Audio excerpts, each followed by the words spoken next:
Hello दोस्तों, RNU nursing classes के digital platform पे आपका स्वागत है। मैं धीरज आप सभी का आरएनयू नर्सिंग क्लासेस के डिजिटल प्लेटफॉर्म पे हार्दिक स्वागत और अभिनंदन करता हूँ। आरएनयू नर्सिंग क्लासेस आपके लिए जो आगामी एग्जाम है, नॉरसेट है या आरआरबी है, उनके लिए जो इम्पोर्टेंट क्वेश्चंस है या फिर कौन कौन से क्वेश्चंस है वो इम्पोर्टेंट रहने वाले हैं, उसके बारे में डिटेल में आपको उसके बारे में बताया जाएगा। तो इसके अंदर आपका लिखा हुआ समझ में आ रहा होगा, आरंभ है लक्ष्य प्राप्ति का। वो स्टूडेंट जो अपनी सफलता प्राप्त करना चाहते हैं, जो आगामी एग्जाम या नॉरसेट के अंदर सफलता हासिल करना चाहते हैं, वो आरएनयू नर्सिंग क्लासेस के डिजिटल प्लेटफॉर्म से जुड़ सकते हैं। आरएनयू नर्सिंग क्लासेस के डिजिटल प्लेटफॉर्म से जुड़ने के लिए आप आरएनयू नर्सिंग क्लासेस का यूट्यूब चैनल सब्सक्राइब कर सकते हैं या फिर आरएनयू नर्सिंग क्लासेस का जो ऐप है, जो ये लोगो है आरएनयू नर्सिंग क्लासेस का, इस लोगो से आरएनयू नर्सिंग क्लासेस का ऐप डाउनलोड कर करके उसमें से जो इंपॉर्टेंट क्लासेस है वो ज्वाइन कर सकते हैं, टेस्ट सीरीज ज्वाइन कर सकते हैं, इंपॉर्टेंट क्वेश्चंस कौन कौन से आते हैं उसके बारे में, और आपकी जो आरएनयू नर्सिंग क्लासेस है उसकी जो टेस्ट सीरीज है उसके अंदर जो आगामी एग्जाम में आने वाले इंपॉर्टेंट क्वेश्चंस है वो सभी आपको उसमें देखने को मिलेंगे। आरएनयू नर्सिंग क्लासेस एक ऐसा प्लेटफॉर्म है जहां पर पूरे इंडिया के अंदर जो इंपॉर्टेंट कोचिंग है उससे भी अच्छे से आपको क्वेश्चंस है वो अवेलेबल है आरएनयू नर्सिंग क्लासेस के ऑनलाइन प्लेटफॉर्म पे। तो आप सभी स्टूडेंट्स जो अपनी सफलता हासिल करना चाहते हैं या फिर आगे वाले एग्जाम के अंदर सक्सेस होना चाहते हैं, वो आरएनयू नर्सिंग क्लासेस के डिजिटल प्लेटफॉर्म से जुड़ सकते हैं। बहुत सारे जो कोचिंग इंस्टीट्यूट है वो आपको बता रहे होंगे कि उस कोचिंग इंस्टीट्यूट के अंदर आपको अच्छे से समझाया जाता है, वेल एक्सपीरियंस फैकल्टीज है वो समझाते हैं उसके बारे में बता रहे होंगे। लेकिन जो आरएनयू नर्सिंग क्लासेस की फैकल्टीज है वो वेल एक्सपीरियंस फैकल्टीज है, वो आपको जो एग्जाम प्रीवियस कौन कौन से एग्जाम के अंदर कौन कौन से क्वेश्चन है वो आते हैं, कौन से क्वेश्चन है एग्जाम ऑफ यू से इंपॉर्टेंट है, उसके बारे में आपको डिटेल में बताएंगे। और आरएनयू नर्सिंग क्लासेस एक ऐसा प्लेटफॉर्म है जिस पर जो वेल एक्सपीरियंस फैकल्टीज जो अच्छे इंस्टीट्यूट में वर्क करती है वो आपको अच्छे से एग्जाम के अंदर कौन कौन से क्वेश्चन आने वाले हैं, क्वेश्चंस को कैसे सॉल्व किया जाता है, हर क्वेश्चन को सॉल्व करने कैसे किया जाता है, या फिर उसके जो ऑप्शन है हर ऑप्शन को अच्छे से डिटेल में आपको समझाया जाता है आरएनयू नर्सिंग क्लासेस के प्लेटफॉर्म पे। तो जो स्टूडेंट्स आगामी एग्जाम के अंदर सक्सेस होना चाहते हैं आरएनयू नर्सिंग क्लासेस से जुड़ करके, वो स्टूडेंट्स आरएनयू नर्सिंग क्लासेस के ऑनलाइन प्लेटफॉर्म से जुड़ सकते हैं। मैं उन स्टूडेंट जो एक बार सफल नहीं हुए हो या असफल हुए हो, तो उन स्टूडेंट्स को भी कहना चाहता हूं कि एक बार आप आरएनयू नर्सिंग क्लासेस के डिजिटल प्लेटफॉर्म से जुड़िए, जहां पर आपको जो एग्जाम के अंदर कौन कौन से क्वेश्चन पूछे जाते हैं, एग्जाम को जो क्वेश्चन पेपर है उसको कैसे सॉल्व किया जाता है, कौन से क्वेश्चन करने चाहिए या फिर कौन सा ऑप्शन कैसे चूज करना चाहिए, कितना टाइम आपका जो एग्जाम का टाइम है उसको कैसे चूज करना चाहिए, उसके बारे में आपको आरएनयू नर्सिंग क्लासेस के जो वेल एक्सपीरियंस फैकल्टीज के द्वारा डिटेल में आपको समझाया जाता है। तो असफल स्टूडेंट है वो भी बिल्कुल निराश न होए, अच्छे से अपनी तैयारी कंटिन्यू रखे। नॉरसेट आगे आने वाला है, नॉरसेट में सफलता हासिल करने के लिए आरएनयू नर्सिंग क्लासेस के ऑनलाइन प्लेटफॉर्म से जुड़े रहिए। आरएनयू नर्सिंग क्लासेस के जो क्विज सीरीज है या फिर क्वेश्चन सीरीज है वो भी आप ज्वाइन कर सकते हैं। तो मैं आपको जो असफल हुए स्टूडेंट्स और आगे आप सफलता हासिल करना चाहते हैं उनके लिए 2 लाइन कहना चाहता हूं कि एक बार आप असफल हो चुके हैं तो आप बिल्कुल ऐसे नहीं है कि मतलब आप बिल्कुल अभी बंद कर दे, आप पढ़ नहीं सकते, ऐसा बिल्कुल नहीं है। असफलता के बाद में सफलता और अच्छे से आपको अच्छी मिलती है। तो उसके लिए आपको 2 शब्द कहना चाहता हूं कि असफलता एक चुनौती है, इसे स्वीकार करो। असफलता एक चुनौती है, इसे स्वीकार करो। क्या कमी रह गई देखो और सुधार करो, क्या कमी रह गई देखो और सुधार करो। जब तक न सफल हो नींद चैन को त्यागो तुम, संघर्ष का मैदान छोड़कर मत भागो तुम। कुछ किए बगैर जय जयकार नहीं होती, कोशिश करने वालों की कभी हार नहीं होती, कोशिश करने वालों की कभी हार नहीं होती।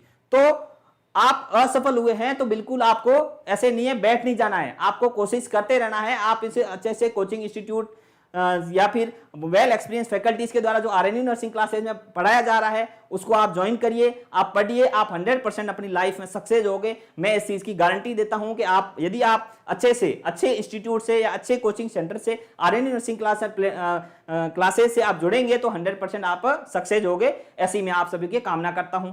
तो आज की क्लास के अंदर हम साइकेट्रिक नर्सिंग या फिर मेंटल हेल्थ नर्सिंग के अंदर कौन कौन से इंपॉर्टेंट क्वेश्चंस है उसके बारे में आज की क्लास के अंदर अपन डिटेल में डिस्कस करेंगे।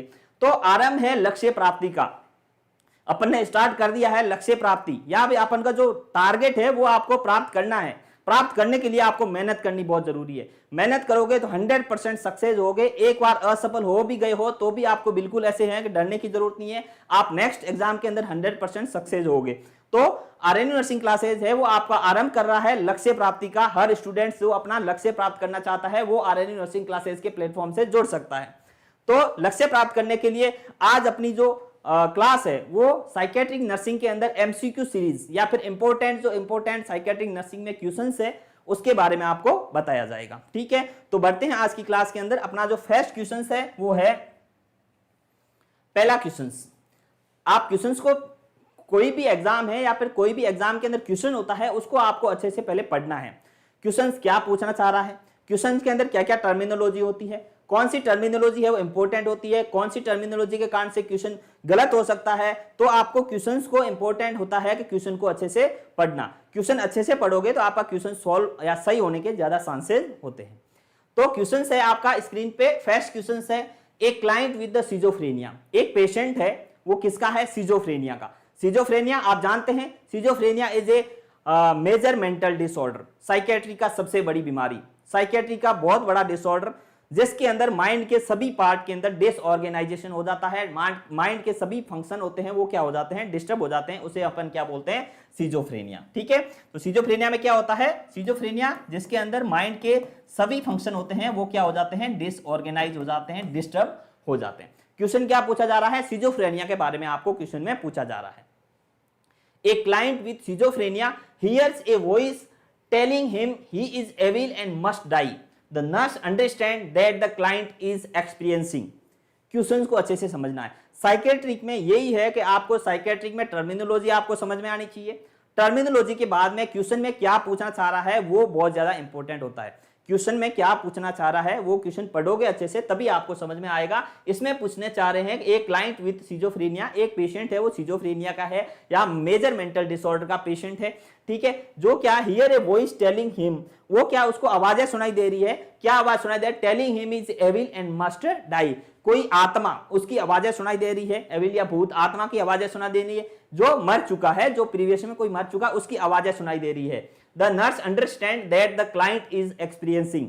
नर्स क्या अंडरस्टैंड कर रही है कि पेशेंट किस चीज से एक्सपीरियंस है, पेशेंट को क्या हो गया है, ये क्वेश्चन के अंदर पूछना चाह रहे हैं। आपको पहले अच्छे से क्वेश्चन समझ में आ गया होगा, क्वेश्चंस को समझना बहुत जरूरी है। पेशेंट है सिजोफ्रेनिया का, schizophrenia is a major mental disorder. ठीक है, ये आपको समझ में आ गया है। आपको क्लासिफिकेशन बिल्कुल समझने की जरूरत ही नहीं है क्योंकि आपको क्लासिफिकेशन आपने पढ़ा है तो आपको बिल्कुल क्लासिफिकेशन कोई प्रॉब्लम ही नहीं है। अपन ने पढ़ा कि जो मेंटल डिसऑर्डर होते हैं वो मेंटल डिसऑर्डर दो टाइप के होते हैं। मेंटल डिसऑर्डर,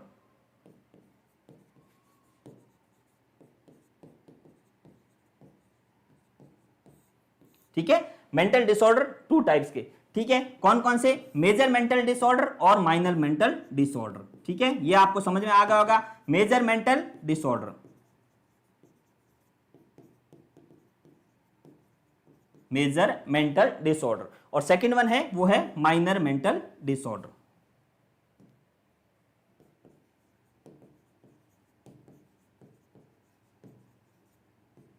ठीक है, क्लासिफिकेशन के अंदर तो सिजोफ्रेनिया होता है वो किस में आता है, major mental disorder. Major mental disorder और minor mental disorder. Major mental disorder के अंदर कौन कौन से, ऑर्गेनिक साइकोसिस एंड फंक्शनल साइकोसिस। और मेजर मेंटल डिसऑर्डर को अपन क्या बोलते हैं, साइकोसिस। क्या बोलते हैं, साइकोसिस। मेजर मेंटल डिसऑर्डर को अपन बोलते हैं साइकोसिस और माइनर मेंटल डिसऑर्डर को अपन बोलते हैं, वो बोलते हैं न्यूरोसिस। ये चीज आपको समझ में आ गई होगी। ठीक है, कि मेजर मेंटल डिसऑर्डर को बोलते हैं साइकोसिस और माइनर मेंटल डिसऑर्डर को बोलते हैं न्यूरोसिस। जो इसमें क्या होता है, माइंड के छोटा पार्ट्स। माइनर मेंटल डिसऑर्डर में क्या, माइनर सिम्टम्स आएंगे, जैसे एंजाइटी हो गई, एंजाइटी न्यूरोसिस हो गया, ओसीडी हो गया, ठीक है, फोबिया हो गया। ये सभी डिसऑर्डर किसके अंदर आएंगे, माइनर मेंटल डिसऑर्डर के अंदर आएंगे। वैसे ही मेजर मेंटल डिसऑर्डर के अंदर टू टाइप्स के डिसऑर्डर होते हैं, दैट इज द ऑर्गेनिक साइकोसिस और फंक्शनल साइकोसिस। ठीक है, कौन कौन से होते हैं आपको समझ में आना जरूरी है। अपन क्वेश्चन पढ़ रहे हैं, क्वेश्चंस आपके सामने आते ही क्वेश्चन में क्या पूछना चाह रहे हैं, क्वेश्चन में डिसऑर्डर आया सिजोफ्रेनिया, तो आपको सिजोफ्रेनिया माइंड में आ जाना चाहिए कि सिजोफ्रेनिया क्या होता है, सिजोफ्रेनिया में क्या क्या होता है, कौन कौन से सिम्टम देखने को मिलते हैं, 4A सिम्टम्स क्या होते हैं, एवरीथिंग सभी आपके माइंड के अंदर आ जाना चाहिए। जिससे क्या होगा कि आगे कोई भी उससे रिलेटेड क्वेश्चंस आएगा तो उसको आपको अच्छे से सॉल्व कर सकते हैं। ठीक है, तो साइकोसिस major mental disorder, major mental disorder में ऑर्गेनिक साइकोसिस और फंक्शनल साइकोसिस, दो अपन को पढ़े अपन ने डिटेल में कि जो मेजर मेंटल डिसऑर्डर होता है वो 2 टाइप्स का होता है, ऑर्गेनिक साइकोसिस और फंक्शनल साइकोसिस। ऑर्गेनिक साइकोसिस में क्या होता है कि माइंड की, ब्रेन की किसी पैथोलॉजी, कोई इंफेक्शन या कोई ट्रॉमा, इसके कारण से या फिर कुछ इंजरी हो जाने के कारण से माइंड में कोई इश्यू आता है तो वो ऑर्गेनिक साइकोसिस कहलाता है। उसके अंदर अपन ने पढ़ा that is the delirium that is and dementia. Delirium में क्या होता है, कॉन्शियसनेस में इश्यू आता है, क्लाउडेड कॉन्शियसनेस हो जाती है, जिसके अंदर सनडाउनिंग सिंड्रोम, ऐसे क्वेश्चन पूछे जाते हैं। ठीक है, सनडाउनिंग सिंड्रोम का मतलब होता है कि जो सूर्यास्त होता है, जैसे जैसे सूर्यास्त होते हैं वैसे वैसे उनके सिम्टम्स होते हैं वो बढ़ जाते हैं, तो उसे सनडाउनिंग सिंड्रोम बोला जाता है। वो किसके अंदर होता है, डेलेरियम के अंदर होता है। वैसे डेमेंशिया के अंदर क्या होता है, मेमोरी इंपेयरमेंट होता है, मेमोरी में इश्यू आता है। ठीक है, और मेमोरी लॉस होता है, जैसे अल्जाइमर डेमेंशिया हो गया। अल्जाइमर डेमेंशिया होता है वो किसके अंदर होता है, ओल्ड एज के अंदर। जो ब्रेन टिश्यू होते हैं, आपको पता ही है कि ब्रेन टिश्यू होते हैं टाइम के साथ साथ है, वो टिश्यू वैसे तो रहते नहीं है, जैसे जैसे एज बढ़ती है एज के साथ में जो अपने टिश्यू होते हैं वो डैमेज होते हैं, डिस्ट्रक्शन होता रहता है। वैसे ही यदि पर्सन है वो ओल्ड एज में जाता है तो उनके जो ब्रेन के टिश्यू होते हैं उनमें भी डिस्ट्रक्शन होता है, उनमें डिस्ट्रक्शन होगा तो ब्रेन टिश्यू में डिस्ट्रक्शन होने के कारण से अल्जाइमर डेमेंशिया भी होता है, जिसके अंदर ब्रेन के जो मेमोरी इंपेयरमेंट वगैरह सिम्टम्स है वो देखने को मिलते हैं। ये बात आपको अच्छे से समझ में आ गई होगी। तो ऑर्गेनिक के अंदर क्या क्या आता है, ऑर्गेनिक के अंदर 2, that is the delirium and dementia. ठीक है, ये अपन ने उसमें पढ़ा। वैसे ही फंक्शनल साइकोसिस के अंदर 2 पढ़ा अपन ने, वो होते थे सिजोफ्रेनिया। ठीक है, सिजोफ्रेनिया एंड मूड डिसऑर्डर। ये तो आपको क्लासिफिकेशन होता है वो भी माइंड में रखना बहुत जरूरी है, क्योंकि आपको क्लासिफिकेशन अभी माइंड में रहेगा तो आपको क्वेश्चंस को, कोई भी क्वेश्चन आ जाए तो उसको सॉल्व करने में आपको आसानी रहेगी। मेरा मीन्स ये है कि आपके माइंड में यदि कोई भी क्वेश्चंस कर रहे हो, आपको क्वेश्चन आते ही क्वेश्चंस उससे रिलेटेड जो भी टर्मिनोलॉजी है वो क्या पूछना चाह रहे हैं, क्वेश्चन में क्या है, सिजोफ्रेनिया आया तो सिजोफ्रेनिया रिलेटेड आपकी टर्मिनोलॉजी आपको माइंड में आ जानी चाहिए। सिजोफ्रेनिया में क्या होता है, सिजोफ्रेनिया रिलेटेड क्या क्या साइन सिम्टम्स होते हैं, सिजोफ्रेनिया में कौन से इंपॉर्टेंट टर्मिनोलॉजी होती है, वो आपको समझ में आ जानी चाहिए। तो इसके अंदर पूछ रहे थे, a client with schizophrenia hear a voice telling him is evil and must die, the nurse understand that the client is experiencing. जो पेशेंट है वो किस चीज से ग्रसित है, क्या उसको लग रहा है, क्या हो रहा है, और उसको क्या हो रहा है, hear a voice telling him is evil and must die. इसमें टर्मिनोलॉजी पूछिए पेशेंट को क्या हो रहा है। तो फर्स्ट है डेल्यूजन, पहला ऑप्शन है वो क्या है, डेल्यूजन। डेल्यूजन आपको पता होना चाहिए, डेल्यूजन क्या होता है, फॉल्स फिक्स बिलीफ।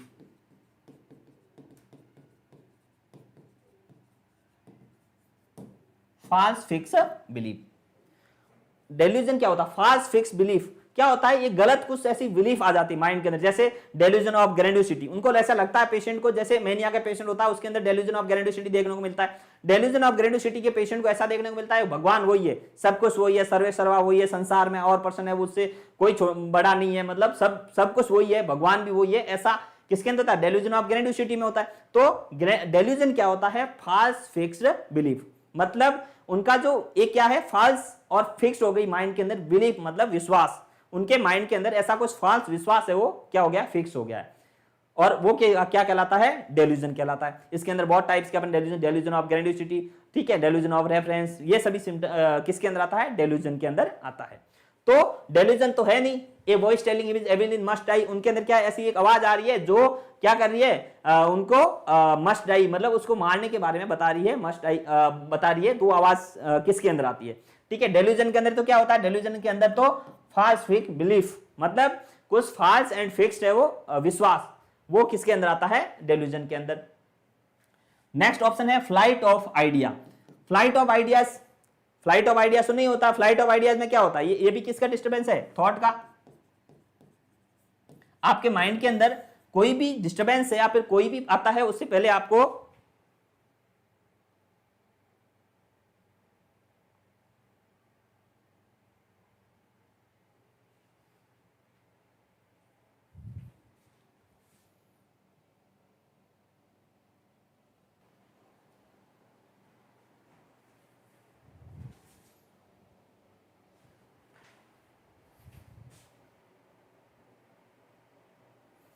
ठीक है, तो ये क्वेश्चन पढ़ रहे थे। A client with schizophrenia hear a voice telling him is evil and must die, the nurse understand that the client is experiencing. ठीक है, तो हमने पढ़ा कि ये क्या है, पेशेंट है वो सिजोफ्रेनिया का है, और सिजोफ्रेनिया का patient hear a voice telling him is evil and must die. ऐसी कुछ आत्मा, उनकी आवाज आ रही है और पेशेंट को बोल रहे हैं कि वो कुछ मरी हुई आत्मा की आवाज है, ऐसा पेशेंट बता रहा है नर्स को। Nurse understand that the client is experiencing from.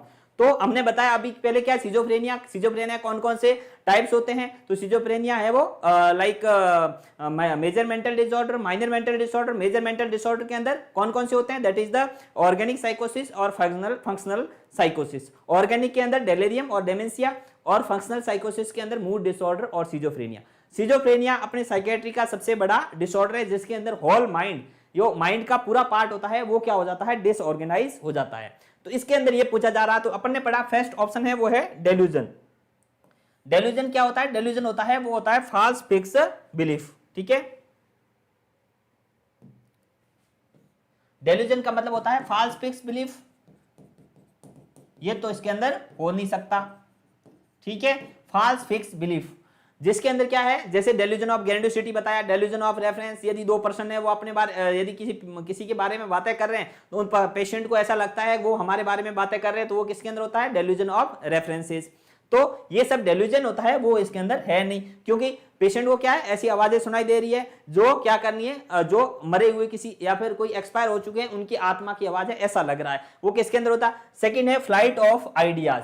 ठीक है, फ्लाइट ऑफ आइडियाज में क्या होता है, ये भी किसके अंदर, मेनिया के पेशेंट के अंदर देखा जाता है। ठीक है, मोस्ट कॉमन रूप से मेनिया के पेशेंट के अंदर देखा जाता है। उनके जो आइडियाज होते हैं वो क्या करते हैं, फ्लाइट करते हैं। फ्लाइट का मतलब होता है कोई भी एक आइडिया वो दूसरे आइडिया से ऊपर आगे से बढ़ते जाते हैं। जैसे मतलब पेशेंट, मैंने आपको बताया एग्जाम्पल के तौर पर, जैसे एक पर्सन है, वो जो साइकेट्रिक इलनेस मेनिया का पेशेंट होता है, वो उनके ऐसे आइडिया होते हैं कि जैसे अपन ने पूछा है कि आकाश का कलर क्या है या फिर स्काई का कलर क्या है, तो वो बताएगा स्काई का कलर नीला रंग है, मैंने नीले रंग की शर्ट पहनी है, नीले रंग की शर्ट बहुत महंगी है, देश के अंदर महंगाई बढ़ गई है। तो क्या होता है, उनकी जो आइडिया होते हैं वो आइडिया, एक आइडिया दूसरे आइडिया से क्या रहते हैं, बहुत ज्यादा कनेक्टेड रहते हैं और फ्लाइट करते हैं। उसको क्या बोला, फ्लाइट ऑफ आइडिया। तो इसके अंदर फ्लाइट ऑफ आइडियाज भी नहीं है। सेकंड है ideas of references. Ideas of references मैंने आपको बताया कि इसके अंदर ये भी पेशेंट है वो क्या, पैरानोइड सिजोफ्रेनिया के अंदर मोस्ट कॉमन रूप से देखने को मिलता है, आइडिया पैरानोइड सिजोफ्रेनिया। ठीक है, आइडियाज ऑफ रेफरेंसेज वो किसके अंदर देखने को मिलता है, पैरानोइड सिजोफ्रेनिया के पेशेंट के अंदर देखने को मिलता है। पैरानोइड सिजोफ्रेनिया में क्या होता है, जो क्या होता है, हर किसी पर्सन पे वो क्या करता है, शक करता है। ठीक है, मतलब कि पर्सन होता है, कोई भी पर्सन है, दो पर्सन, यदि आप रेफरेंसेस का मतलब होता है दो पर्सन आपस में बातें कर रहे हैं, उस जो पेशेंट है पैरानोइड सिजोफ्रेनिया का, उसको ऐसे लगता है कि वो पर्सन से वो मेरे बारे में बातें कर रहे हैं, ऐसा उनको लगता है। ठीक है, हर कोई बात के लिए उसको क्या करता है, शक करता है, तो वो किसके अंदर होता है, पैरानोइड सिजोफ्रेनिया के अंदर होता है। तो आइडियाज ऑफ रेफरेंसेज है वो किसके अंदर, पैरानोइड सिजोफ्रेनिया का होता है, ये भी नहीं होगा। ए हेलुसिनेशन, हेलुसिनेशन ए हेलुसिनेशन का मतलब होता है कि ऑब्जेक्ट के, हेलुसिनेशन और इल्यूजन है वो किसके डिस्टर्बेंस है, तो ये दो डिस्टर्बेंस होते हैं वो होते हैं परसेप्शन के।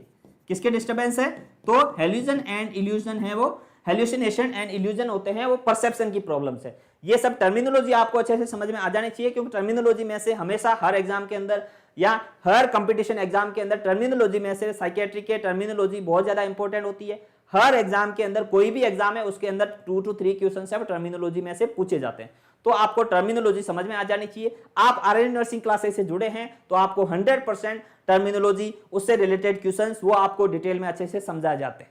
या फिर क्वेश्चन कैसे बनाए जाते हैं, अपन इस साइकेट्रिक के अंदर हर क्वेश्चंस को सॉल्व करते करते उस क्वेश्चन से रिलेटेड हर टर्मिनोलॉजी को आपको अच्छे से डिटेल में आपको बताएंगे। टर्मिनोलॉजी में क्या होता है, उस टर्मिनोलॉजी में क्या एग्जांपल होता है, विथ एग्जांपल विथ रेशनल आपके क्वेश्चन अच्छे से समझाया जाएगा। तो हम यहाँ पे पढ़ रहे हैं फर्स्ट क्वेश्चन से, जिसके अंदर क्या है, डेल्यूजन का मतलब फॉल्स फिक्स बिलीफ। ठीक है, दूसरा बताया फ्लाइट ऑफ आइडिया। इसके अंदर क्या होते हैं, पेशेंट के जो आइडियाज होते हैं वो एक दूसरा आइडिया होता है फ्लाइट करते हैं। जैसे मैंने आपको एग्जांपल के तौर पे बताया कि जो मेनिया के पेशेंट होते हैं उसके अंदर फ्लाइट ऑफ आइडिया होता है, जिसमें पर्सन को क्या होता है, पेशेंट को उनको पूछते हैं, जैसे पेशेंट को पूछा, अभी कोई भी मतलब हर कोई आइडिया से कनेक्टेड लिंक रहता है, जैसे पूछा मतलब आकाश का कलर कौन सा, जैसे अपन ने कुछ क्वेश्चन पूछ लिया, तो जो मेनिया का पेशेंट होता है उनके आइडिया बहुत ज्यादा आगे से आगे बढ़ते रहते हैं, एक से आइडिया, दूसरा आइडिया, तीसरा आइडिया, मतलब आगे से आगे बहुत ज्यादा आइडिया फ्लाइट करते हैं। पूछा आकाश का कलर कौन सा, तो बोलता है आकाश का कलर नीला रंग है, मैंने नीले रंग की शर्ट पहनी है, नीले रंग की शर्ट बहुत महंगी होती है, इंडिया के अंदर महंगाई बढ़ गई है। जो एक दूसरे से लिंक्ड है लेकिन आइडियाज बहुत ज्यादा फ्लाइट कर रहे हैं, वो किसके अंदर होता है, फ्लाइट ऑफ आइडिया। ये मेनिया के पेशेंट में देखने को मिलता है। आइडियाज ऑफ रेफरेंसेज होते हैं पैरानोइड सिजोफ्रेनिया के अंदर देखने को मिलता है। पैरानोइड सिजोफ्रेनिया में पेशेंट है वो हर पर्सन, हर कोई बात कर रहे हैं उस पर क्या करता है, शक करता है, मतलब ये मेरे बारे में बातें कर रहे हैं, मेरे को मारने की प्लानिंग कर रहे हैं, लाइक दैट, ऐसे ही जो थॉट विचार आते हैं वो किसके पेशेंट में आते हैं, पैरानोइड सिजोफ्रेनिया के पेशेंट के अंदर देखने को मिलते हैं। ठीक है, और नेक्स्ट है ये हेल्यूसिनेशन। हेल्यूसिनेशन क्या होता है, परसेप्शन की प्रॉब्लम से। हेल्यूसिनेशन किसकी प्रॉब्लम है, परसेप्शन की प्रॉब्लम से। हेल्यूसिनेशन में दो होते हैं डिसऑर्डर, अपने पढ़े डिस्कशन में, एक होता है इल्यूजन,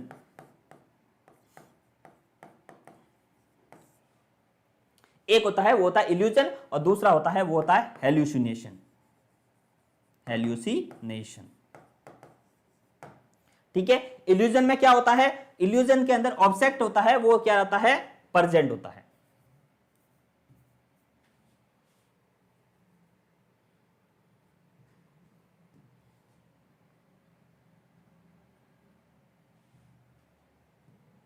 ठीक है, इल्यूजन में क्या होता है, false interpretation of any object, false interpretation of any object।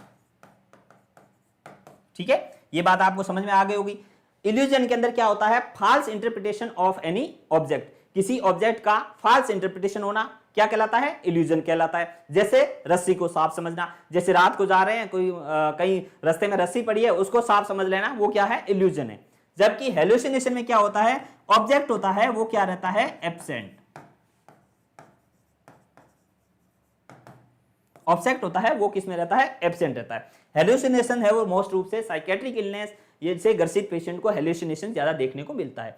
Illusion होता है वो क्या होता है, आम पर्सन को भी कभी कभी है वो फाल्स इंटरप्रिटेशन हो सकता है किसी ऑब्जेक्ट का। ओके, जैसे रास्ते में जा रहे हैं, रात को जा रहे हैं, जैसे मतलब रात को किसी चलते वहीं कोई हवा के कारण कोई पत्तों की आवाज आ रही है, उसके कारण से लगता है कि जैसे कोई भूत आ गया है या फिर कुछ ऐसा, वो लगना क्या है, इल्यूजन है। जबकि हेल्यूसिनेशन में क्या होना है, एक्चुअल में कोई ऑब्जेक्ट है वो प्रेजेंट नहीं होता है, फाल्स एनी ऑब्जेक्ट के एब्सेंट के अंदर ऐसी कोई परसेप्शन है वो होना क्या कहलाता है, हेल्यूसिनेशन कहलाता है। इसके अंदर भी अलग अलग हेल्यूसिनेशन होते हैं, auditory hallucination, visual hallucination, olfactory hallucination, gustatory hallucination, ये सभी हेल्यूसिनेशन के टाइप है। तो इसके अंदर क्या है, पेशेंट को ऐसा ही है कि एक voice telling him is evil and must die, कोई आवाज है नहीं, कोई पर्सन नहीं है, ऐसी आवाज सुनाई दे रही है जो क्या है, उनको मारने के या फिर ऐसी आत्मा की आवाज है जो उनको मारने के बारे में बता रही है, तो वो किसके अंदर है, वो क्या होता है, एक टाइप का हेल्यूसिनेशन है। और इसके अंदर हेल्यूसिनेशन कौन सा है, that is the auditory hallucination. Auditory hallucination, auditory hallucination, auditory hallucination है इसके अंदर ऑप्शन कौन सा सही जाएगा, that is the auditory hallucination. Auditory hallucination most common hallucination होता है। सभी साइकेट्रिक इलनेस के अंदर मोस्ट कॉमन हेल्यूसिनेशन की बात करें अपन, तो मोस्ट कॉमन हेल्यूसिनेशन कौन सा होता है, तो होता है ऑडिटरी हेल्यूसिनेशन। ठीक है, और पैरानोइड सिजोफ्रेनिया के अंदर सबसे ज्यादा कौन सा हेल्यूसिनेशन देखने को मिलता है, तो भी ऑडिटरी हेल्यूसिनेशन।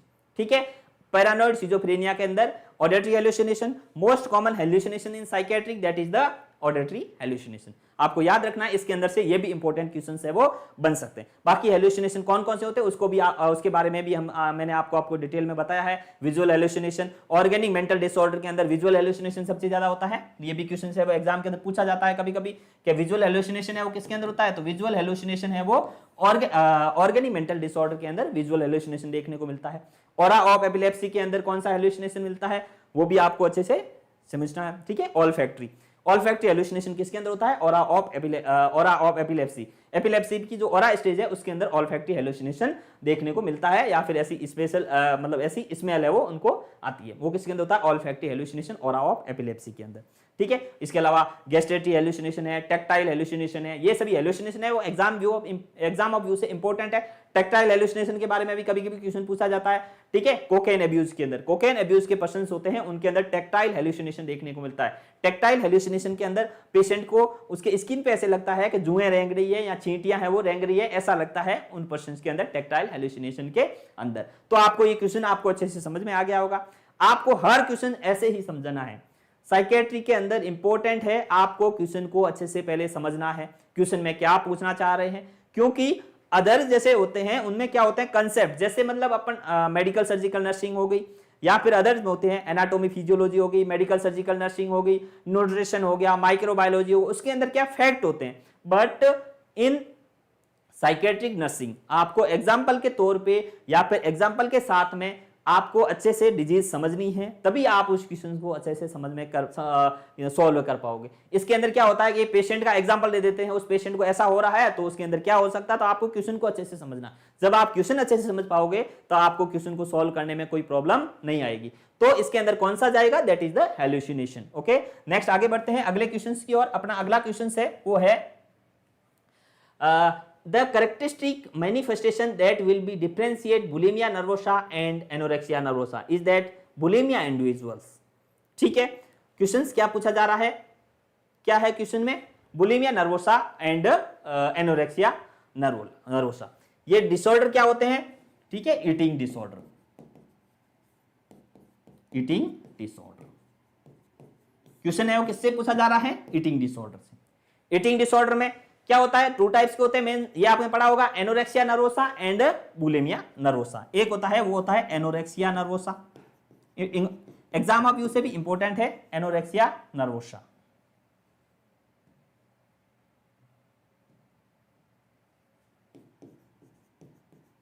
एनोरेक्सिया नर्वोसा, ठीक है। एनोरेक्सिया नर्वोसा क्या होता है, एनोरेक्सिया नर्वोसा के अंदर जो पर्सन होता है वो क्या करता है, उनको ऐसा लगता है अपनी जो बॉडी डिस्मॉर्फी है उसके प्रति ज्यादा ओवर कॉन्शियस हो जाते हैं, अपनी जो फिजिकल है बॉडी के प्रति ओवर कॉन्शियस होने के कारण से खाना पीना छोड़ देते हैं, या फिर अपने बॉडी को क्या फिट रखना चाहते हैं, जिम जाना, इधर उधर से एक्सरसाइज करना जिससे उसकी बॉडी स्लिम रहे। ये जो एनोरेक्सिया नर्वोसा भी होता है वो फीमेल के अंदर सबसे ज्यादा कॉमन रूप से देखने को मिलता है, फीमेल के अंदर कॉमन होता है, ठीक है। फीमेल होती है स्लिम रहना चाहती है या अपने बॉडी को ऐसे स्लिम रखना है, मेरे को ज्यादा खाना नहीं खाता, तो ऐसा स्लिम रखने के लिए क्या करते थे वो पर्सन होते हैं या फीमेल है वो क्या करती है, खाना खाने छोड़ देती है, खाना नहीं खाना, ठीक है, बार बार एक्सरसाइज करना, जिम में करना, बहुत ज्यादा कसरत करना, जिससे क्या उनकी जो बॉडी में है वो इलेक्ट्रोलाइट इंबैलेंस हो जाते हैं, वीकनेस हो जाती है, थक जाते हैं, उनकी जो बॉडी में वेट कम हो जाता है, ये सभी किसके अंदर होता है, एनोरेक्सिया नर्वोसा के अंदर होता है, ठीक है। और दूसरा होता है वो होता है बुलिमिया नर्वोसा। दोनों के बीच में डिफरेंस पता होना बहुत जरूरी है, ठीक है। बुलिमिया नर्वोसा ये भी किसका है, ये भी डिसऑर्डर है, ईटिंग डिसऑर्डर है। बुलिमिया नर्वोसा में होता क्या है कि एक्चुअल में वो खाना नहीं छोड़ते, खाना तो खा लेते, एक बार क्या होगा कि मतलब एक बार पूरा फुल खाना खा लेते हैं, उसके बाद में उनको गिल्टी फील होना स्टार्ट हो जाता है, उस पर्सन को गिल्टी फील होना स्टार्ट हो जाता है। फिर क्या करना है, पुर्गी वॉमिटिंग करना, जैसे बार बार उसको अंगुली डाल के उल्टी कर देते हैं, या फिर लग्जेटिव ले लेना, ठीक है, जिससे क्या है लग्जेटिव या एनिमा लगवाना, लग्जेटिव ले लेना, लैक्टोलोज वगैरह लेना, या फिर अंगुली डाल के वॉमिट करके खाना बाहर निकाला। उनको ऐसे लगता है पहले तो एक बार भरपूर जैसे दबा के खाना खा लेना, उसके बाद में पुर्गेटिव वॉमिटिंग ऐसी थॉट आती है कि भाई मैंने खाना ज्यादा खा लिया, मैं मोटा हो जाऊंगा, मेरे को मतलब मोटा हो जाऊंगा या मोटी हो जाऊंगा, जिसके कारण से मेरा शरीर है वो सही नहीं रहेगा, स्लिम नहीं रह पाऊंगे, ऐसा सोचना है, वो किसमें अंदर होता है, बुलिमिया नर्वोसा में।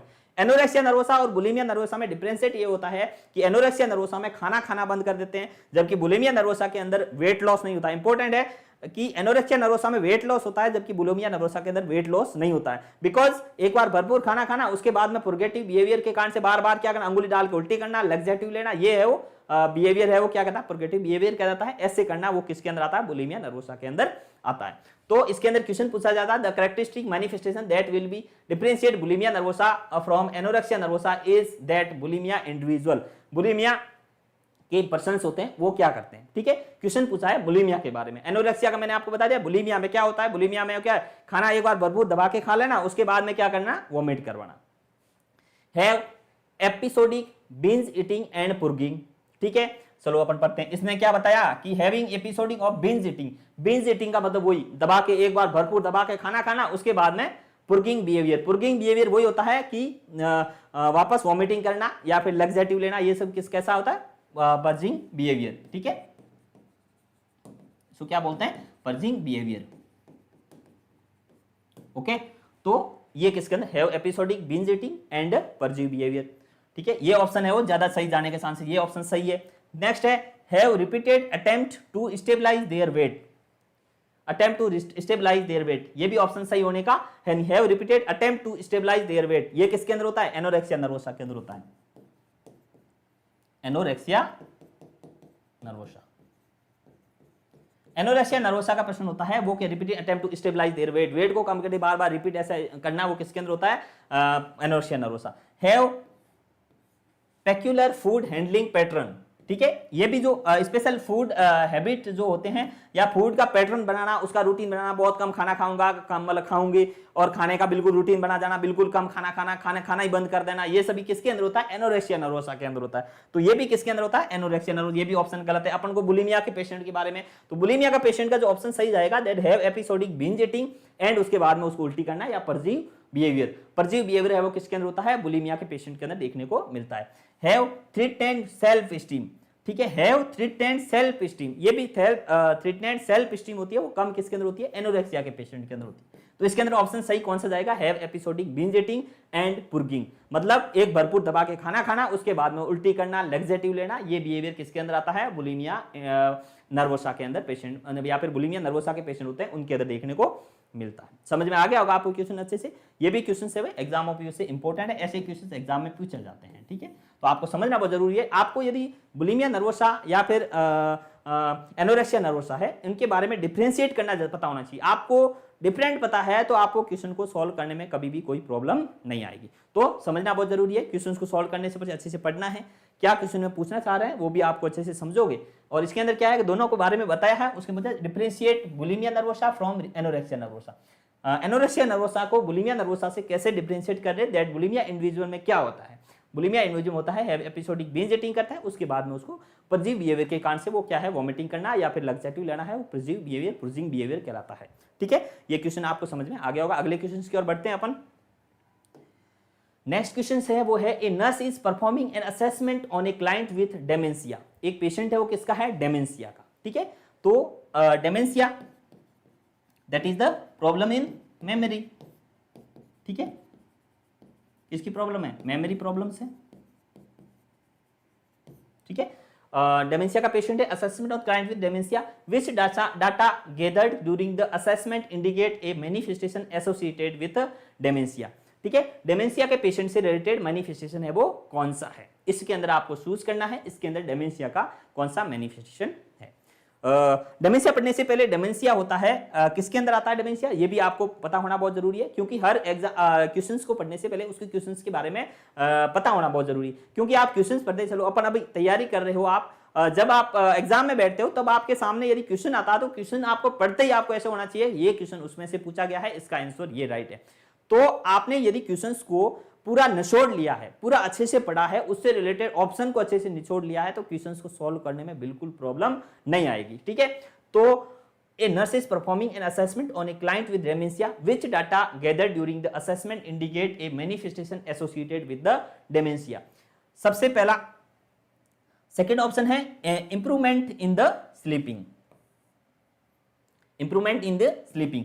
तो ये प्रॉब्लम्स किसकी है? मेमोरी की है, ये तो ऑप्शन जाएगा नहीं, ठीक है।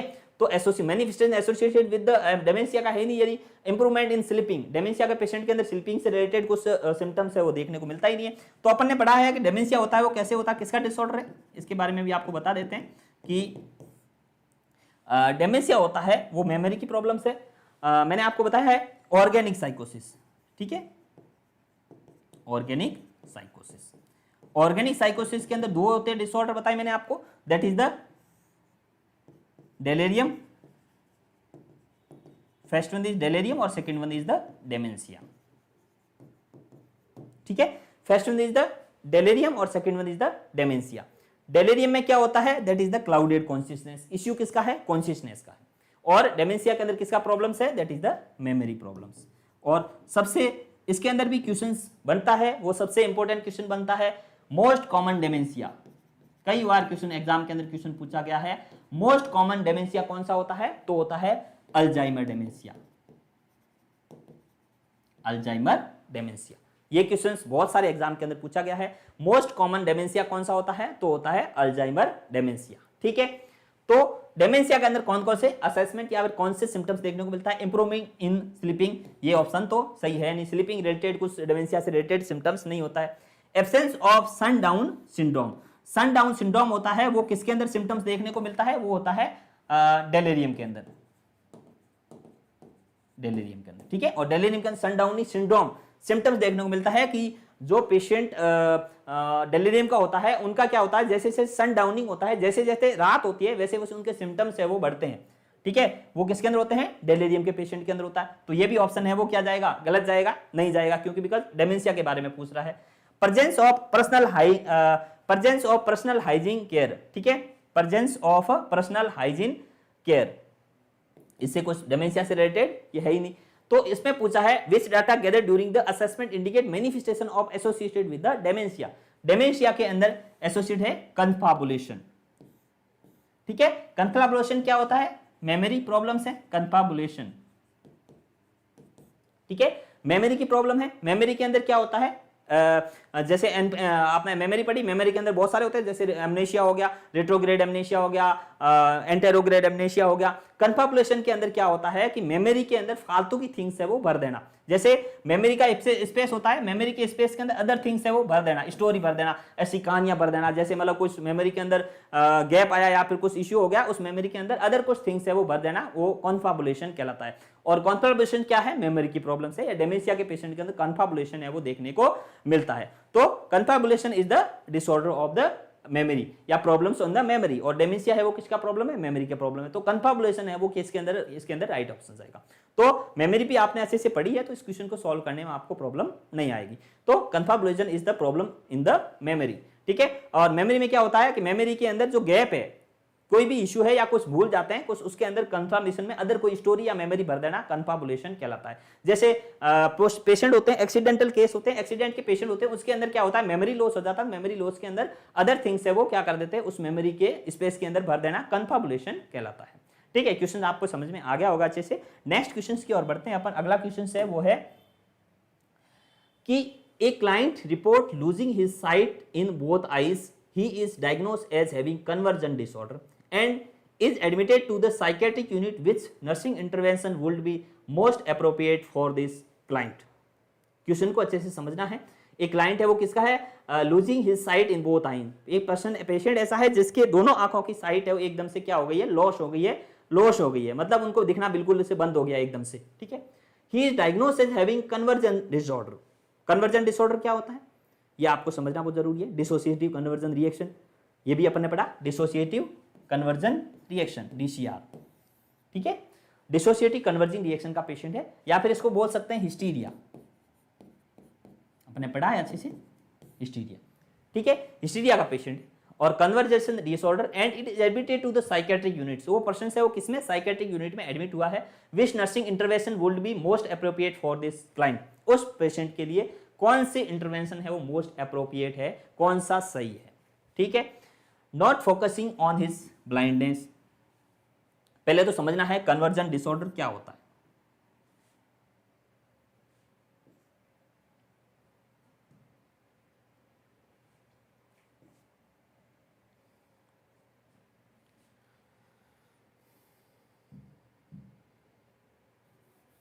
ठीक है, कन्वर्जन डिसऑर्डर क्या है?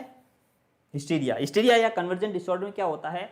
जो ये क्या होता है कि पर्सन होते हैं अटेंशन सीकिंग बिहेवियर के जो पर्सन होते हैं उनके अंदर सबसे ज्यादा कॉमन रूप से देखने को मिलता है। उसमें क्या है, अपना ध्यान आकर्षित करने के लिए, अपने घर वालों का ध्यान आकर्षित करने के लिए, या फिर जो पर्सन जो फीमेल, कई सारी फीमेल में देखने को मिलता है, जो कि अपना ध्यान दूसरे जो अपने घर वाले यदि ध्यान नहीं दे, उनका ध्यान आकर्षित उनके तरफ रखे, इसके लिए क्या करते हैं? कन्वर्जन रिएक्शन करते हैं।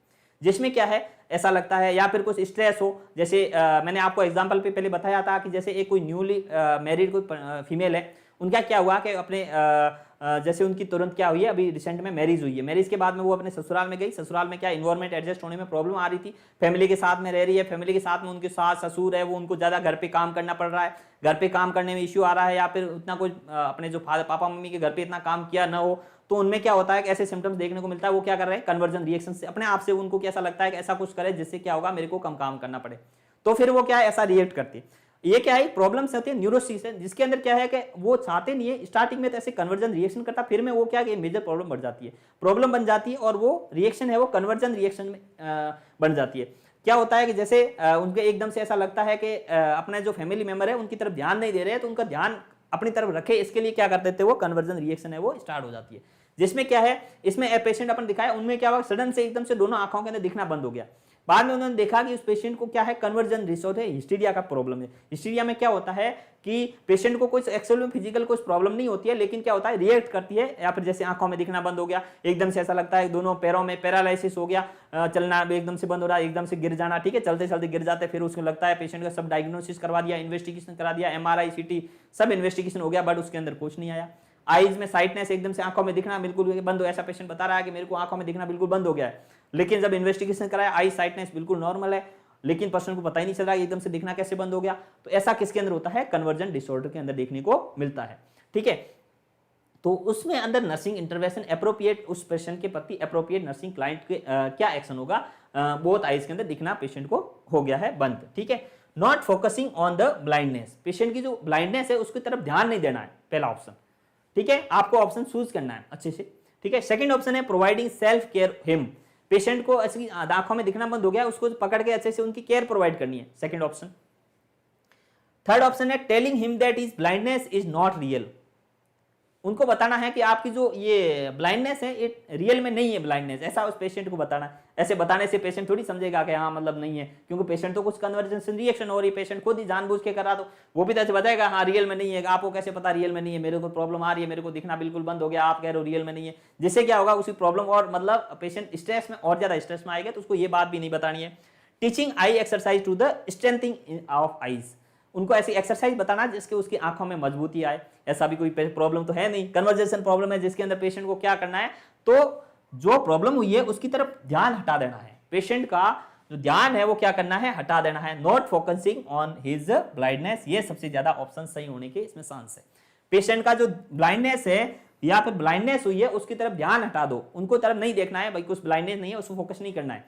Providing self care to him, patient को सेल्फ केयर प्रोवाइड करने की जरूरत नहीं है, क्योंकि पेशेंट कन्वर्जेशन रिएक्शन एक्शन में कोई उसको प्रॉब्लम है ही नहीं, फिजिकल प्रॉब्लम नहीं है, तो उसको केयर करने की तो बिल्कुल नीड नहीं है। Telling him that his blindness is not real, patient को बताओगे उसकी जो प्रॉब्लम है वो रियल नहीं है, पेशेंट को बताने से कोई फायदा नहीं है, क्योंकि डायग्नोस हो रहा पेशेंट को एक्चुअल में, पेशेंट रिएक्ट करा, पेशेंट को तो पता ही है भाई, उसको जब बाद में क्या होता है उसके स्लो स्लो उसके माइंड से अनकंट्रोल हो जाता है, लेकिन कन्वर्जेशन रिएक्शन के अंदर पेशेंट को बताने से कोई फायदा नहीं है, तो ये भी ऑप्शन इसके अंदर सही नहीं जाएगा। टीचिंग एक्सरसाइज भी कराने की जरूरत नहीं है, फिजिकली कोई पेशेंट को प्रॉब्लम नहीं है, तो कन्वर्जेशन रिएक्शन के अंदर, ठीक है, आई साइटनेस जाना, ठीक है, ब्लाइंडनेस, ये सिम्टम्स है वो मोस्ट कॉमन रूप से ये देखने को मिलता है, ब्लाइंडनेस, ठीक है, पैरालिसिस, ठीक है, सीजर, कन्वल्जन, ठीक है, ये जो मोस्ट कॉमन रूप से, जैसे एब्डोमेन पेन हो गया, एकदम से गिर जाना, ठीक है, चलते चलते एकदम से चल रहे थे उसके एकदम से गिर गया, उसके बाद में ऐसे, क्योंकि जब अपन हॉस्पिटल में प्रैक्टिस करते हैं तो ये केस देखने को मिलते हैं, पहले जब अपन स्टडी कर रहे हैं तो स्टडी में ऐसा लगता है कि एक्चुअल में भी ऐसा होता है क्या, लेकिन जब अपन प्रैक्टिस में, अब जब से हम हॉस्पिटल के अंदर वर्क करते हैं तो हॉस्पिटल में ऐसे केस देखने को मिलते हैं, जब केस देखते हैं तो रियल में पता चलता है कि हाँ ऐसा भी होता है, क्योंकि जब अपन देखते हैं तभी अपन को उसका एक्सपीरियंस होता है, ऐसे केस भी देखने को मिलते हैं। तो कन्वर्जेशन रिएक्शन या फिर हिस्टीरिया का पेशेंट है वो, उसके अंदर अपन को क्या करना है, not focusing on his blindness, important है, इस टाइप के क्वेश्चन है वो एग्जाम ऑफ यू से बहुत ज्यादा इंपॉर्टेंट होते हैं, ऐसे क्वेश्चन पूछे जाते हैं, तो आपको क्वेश्चन या आप क्वेश्चन अच्छे से समझ में आ गया होगा, किससे रिलेटेड क्वेश्चन पूछा गया, हिस्टीरिया रिलेटेड क्वेश्चन से वो पूछा गया है। अगले क्वेश्चन की ओर बढ़ते हैं अपन। नेक्स्ट क्वेश्चन से, a nurse place a female client in full leather restraint, how often must the nurse check the client circulation, ठीक है, ये भी क्वेश्चन इंपॉर्टेंट है कि एक पेशेंट है, फीमेल पेशेंट है, उनका क्या है, लेदर रिस्टेंट है, लेदर जैकेट रिस्टेंट होता है, जैसे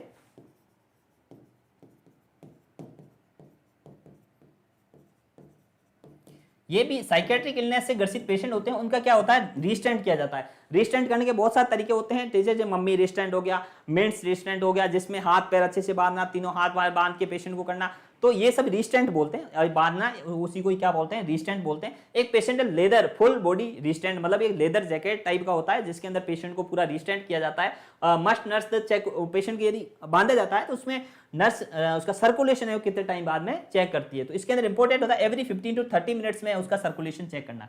इससे वंस पर शिफ्ट, वंस पर ओवर बिल्कुल नहीं, एवरी 15 to 30 मिनट्स इसके अंदर ऑप्शन है वो सही जाएगा। 15 से 30 मिनट्स के अंदर अंदर पेशेंट को सर्कुलेशन चेक करना है, क्योंकि 1 hour is the above then the circulation, जिससे क्या होगा पेशेंट का जो साइनोसिस वगैरह हुआ है उसको अपन असेस कर सकते हैं। ठीक है, साइनोसिस वगैरह हो रहा है या फिर पेशेंट ज्यादा फाइट कर रहा है, कुछ और इंजरी तो नहीं होगी, उसको भी असेसमेंट करना। ये किसके अंदर होता है, female client with the full leather रिस्टेंट के अंदर पेशेंट को चेक करना है। तो एवरी 15 to 30 मिनट्स के अंदर पेशेंट के जो जैकेट है या फिर फुल लेदर रिस्टेंट है उसको चेक करना है। ओके, नेक्स्ट अपन आगे बढ़ते हैं, वो बढ़ते हैं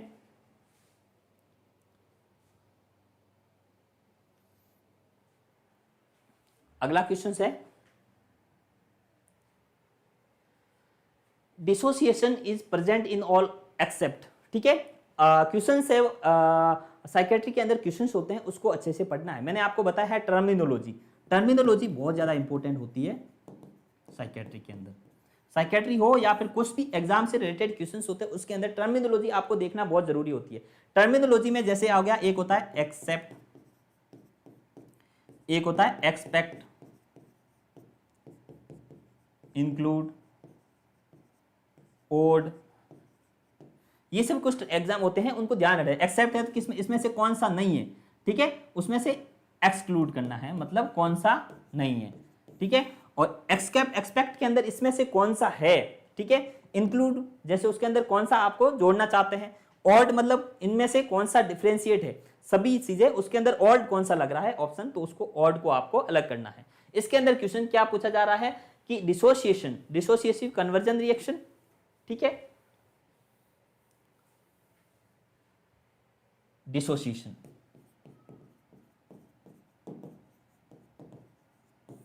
ठीक है, डिसोसिएशन कन्वर्जन रिएक्शन जैसा ये डिसोसिएशन क्या है, डिसोसिएशन भी एक क्या है, माइनर मेंटल प्रॉब्लम्स है, minor mental issue, minor mental problems है, जिसके अंदर क्या होता है वो अपने खुद को अलग कर लेना, अपनी जो दुनिया चल रही है उससे डिफरेंशिएट करना, किसके अंदर आता है, डिसोसिएटिव कन्वर्जन रिएक्शन या फिर डिसोसिएशन आता है। डिसोसिएशन में अपने खुद को क्या करना, अलग करना। ठीक है, और इसके अंदर क्या होता है, डिसोसिएटिव फ्यूजी होता है, मल्टीपल पर्सनालिटी डिसऑर्डर होता है, सोमनाबुलिज्म होता है। सोमनाबुलिज्म में क्या होता है, ठीक है, सोमनाबुलिज्म,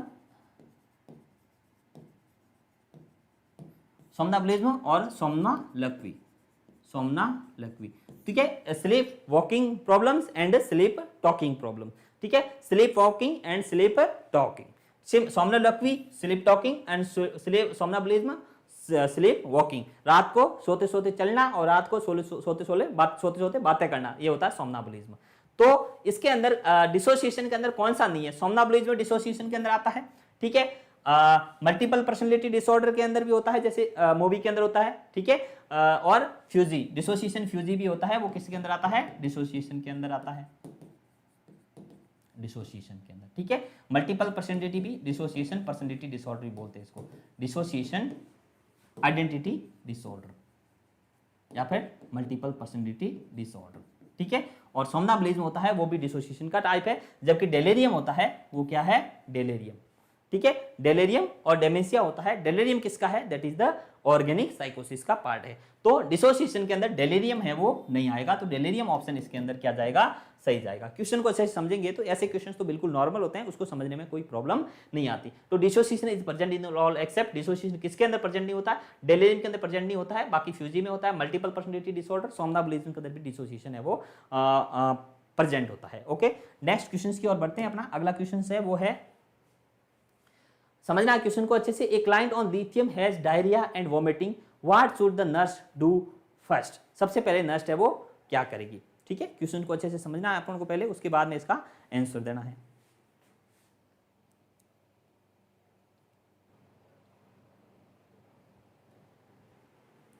ठीक है, तो question, a client is lithium has diarrhoea and vomiting, what should the nurse do the first. A patient है client lithium has diarrhoea and vomiting, what should the nurse do first. ठीक है, तो पेशेंट को क्या हो रहा है, lithium therapy पे है, पेशेंट लिथियम किसके अंदर देते हैं ये समझना सबसे पहले, लिथियम।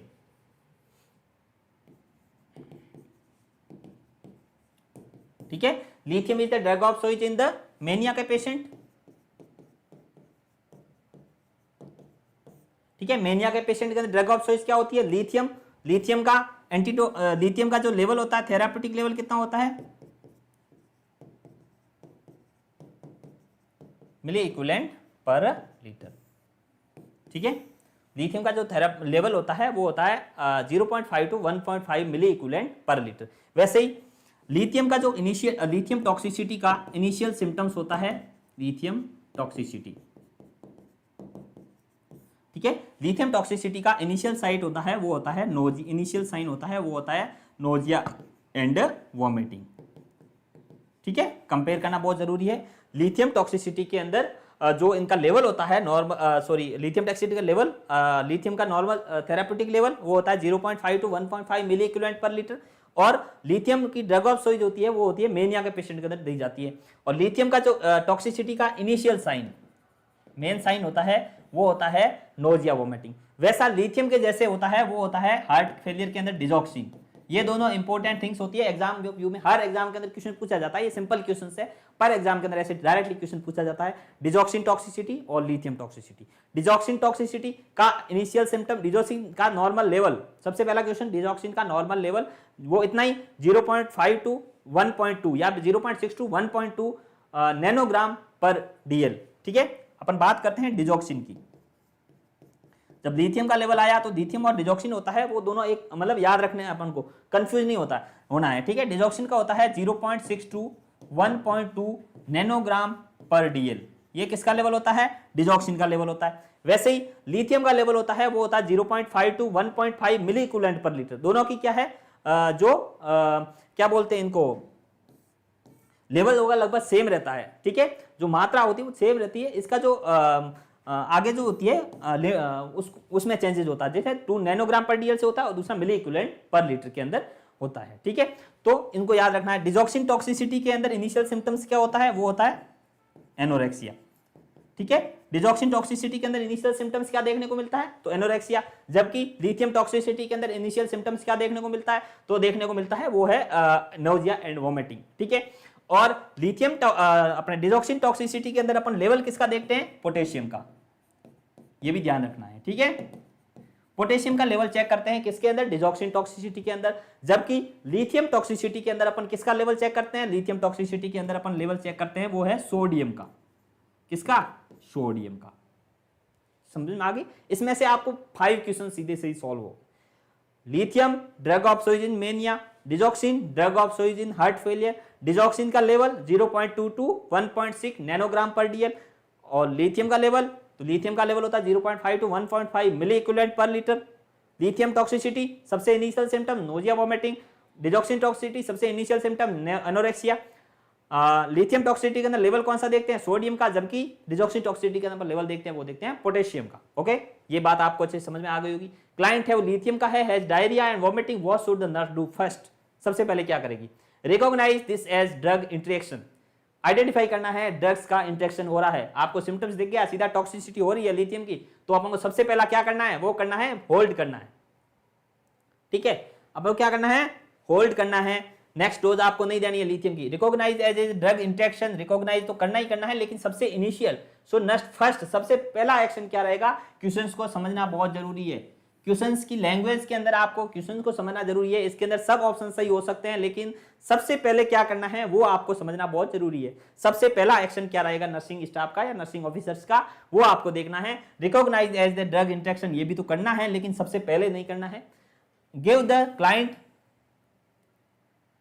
कंजेस्टेंस, ये भी कोई उसमें ऑप्शन है नहीं। Reassure the client that these are common side effect of lithium therapy. Patient को रीअश्योर करना है कि ये जो डायरिया और वोमिटिंग है वो कॉमन साइड इफेक्ट है लिथियम का। ये भी तो ऑप्शन है वो बिल्कुल गलत है, कॉमन तो हो ही नहीं सकता। लिथियम टॉक्सिसिटी का क्या कॉमन साइड इफेक्ट होता है? ठीक है, hold the next dose and obtain order, बिल्कुल सही ऑप्शन जाएगा।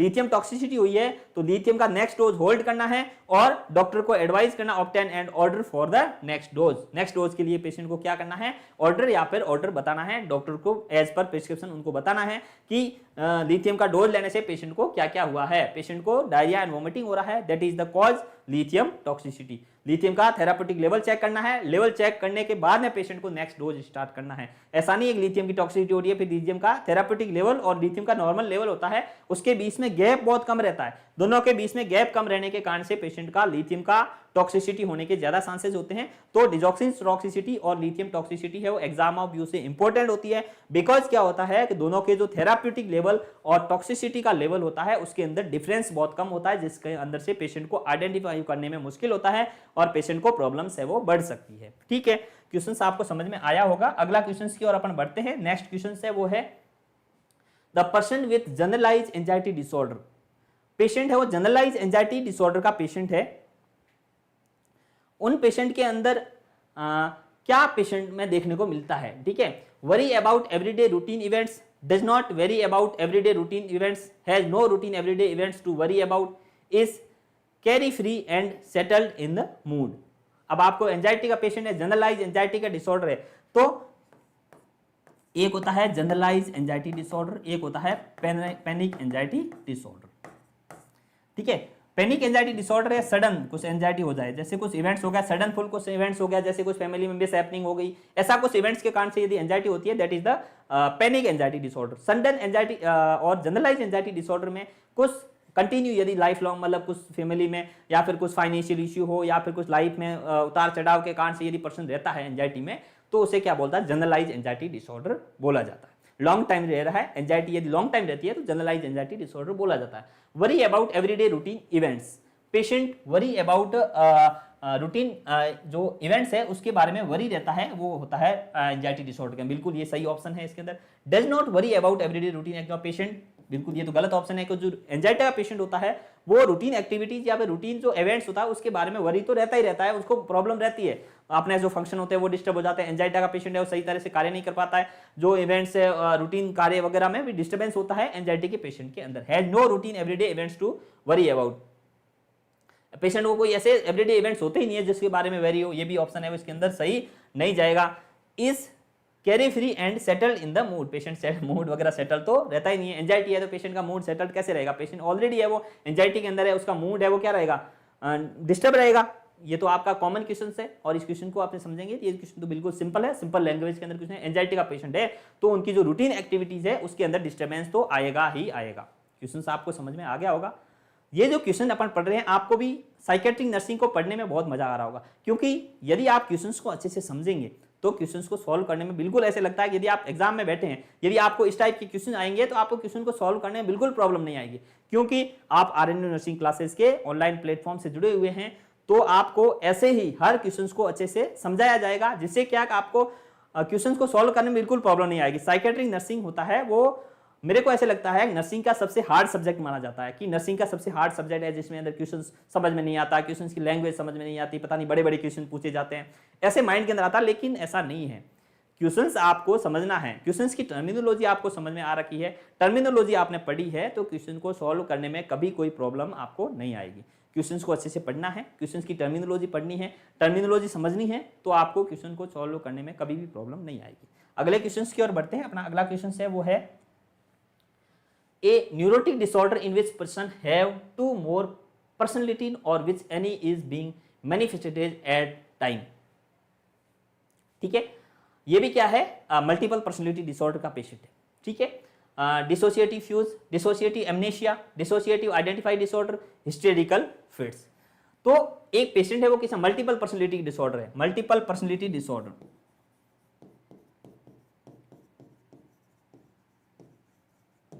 एक टाइम में अलग अलग पर्सनैलिटी पर्सन के अंदर पाया जाना, एक बार अलग पर्सनैलिटी से दूसरी टाइम में अलग पर्सनैलिटी, वो होता है multiple personality disorder. Which has two personality और विच मैन एक बीइंग मैनिफेस्टेड एट टाइम, एक टाइम में एक पर्सनैलिटी की बातें करना, जैसे मल्टीपल पर्सनैलिटी डिसऑर्डर बोला जाता है। डिसोसिएटिव फ्यूजन नो, इसके अंदर होगा डिसोसिएटिव आइडेंटिफाई डिसऑर्डर, या फिर इसको इसी को मल्टीपल पर्सनैलिटी डिसऑर्डर बोला जाता है, मल्टीपल पर्सनालिटी डिसऑर्डर। ठीक है। मल्टीपल पर्सनैलिटी डिसऑर्डर या फिर हिस्टेरिकल फिट्स क्या होता है, हिस्टेरिया तो कन्वर्जन डिसऑर्डर के अंदर देखने को मिलता है, हिस्टेरिकल फिट्स। हिस्टेरिकल फिट्स में क्या होता है, ऐसा पर्सन जो क्या है कन्वर्जन रिएक्शन के कारण से क्या ऐसे कन्वर्जन जैसे रिएक्शन करना, ऐसे लगना कि सीजर आ रहे हैं लेकिन एक्चुअल में उसको कुछ सीजर नहीं आ रहा है, वो एक कन्वर्जन रिएक्शन है, वो हिस्टेरिकल फिट्स कहलाता है। ये भी ऑप्शन इसके अंदर नहीं जाएगा। डिसोसिएटिव आइडेंटिफाइड डिसऑर्डर इसके अंदर ऑप्शन है वो सही जाएगा। डिसोसिएटिव एमनेशिया में क्या होता है, पेशेंट को उनको ऐसा लगता है कि मेमोरी उसकी लॉस हो गई, उसको कुछ समझ में नहीं आ रहा, कुछ पीछे की चीजें भूल गया है। ये एक्चुअल में ऐसा कुछ एमनेशिया नहीं होता है, पर्सन को जानबूझ के पीछे की चीजें वो याद करने में इशू आना, वो क्या कहलाता है, डिसोसिएटिव एमनेशिया कहलाता है। तो डिसोसिएटिव एमनेशिया भी नहीं होगा। डिसोसिएटिव फ्यूज भी क्या हो रहा है, एक टाइप का एमनेशिया है जिसके अंदर क्या होता है, पेशेंट को इवेंट्स होता है, कुछ इवेंट्स होता है, वो क्या हो जाता है, भूल जाता है। Dissociative fugue, dissociative amnesia, hysterical fits, ये किसके अंदर मल्टीपल पर्सनैलिटी होती है, वो किसके अंदर होती है, dissociative identified disorder is also known as multiple personality disorder, multiple personality disorder. ठीक है, मल्टीपल पर्सनैलिटी डिसऑर्डर या फिर डिसोसिएटिव आइडेंटिफाइड डिसऑर्डर DID किसे बोला जाता है, तो मल्टीपल पर्सनैलिटी डिसऑर्डर को डिसोसिएटिव आइडेंटिफाइड डिसऑर्डर बोला जाता है। ये क्वेश्चन आपको समझ में आ गया होगा। A neurotic disorder in which the person have two more personality और which only one is the being manifested at one time. एक बहुत सारी पर्सनैलिटी एक साथ चलती है, जैसे मतलब उनके अंदर लगता है एक से अधिक पर्सनैलिटी है पर्सन में, एक बार अलग तरीके से बातें करना, अलग तरीके से बिहेवियर करना, थोड़ा टाइम बाद में अलग तरीके का बिहेवियर स्टार्ट कर देता, तो वो किस पर्सन के अंदर होता है, मल्टीपल पर्सनैलिटी के अंदर होता है। ठीक है, नेक्स्ट अपन आगे बढ़ते हैं अगले क्वेश्चन की ओर। अगला क्वेश्चन है वो है the most important dependence producing opioid derivatives. ठीक है, बढ़ते हैं अपन क्वेश्चन की ओर।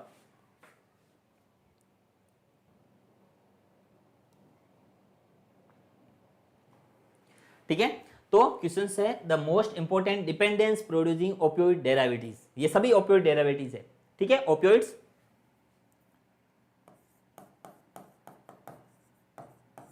सभी है वो क्या है, ओपियोइड डेरिवेटिव्स, मतलब ओपियोइड के डेरिवेटिव्स है, मतलब ओपियोइड के पार्ट्स है। ठीक है, तो इसके अंदर कौन सा है जो सबसे ज्यादा डिपेंडेंसी होती है ओपियोइड्स की, तो इसके बारे में अपन पढ़ें।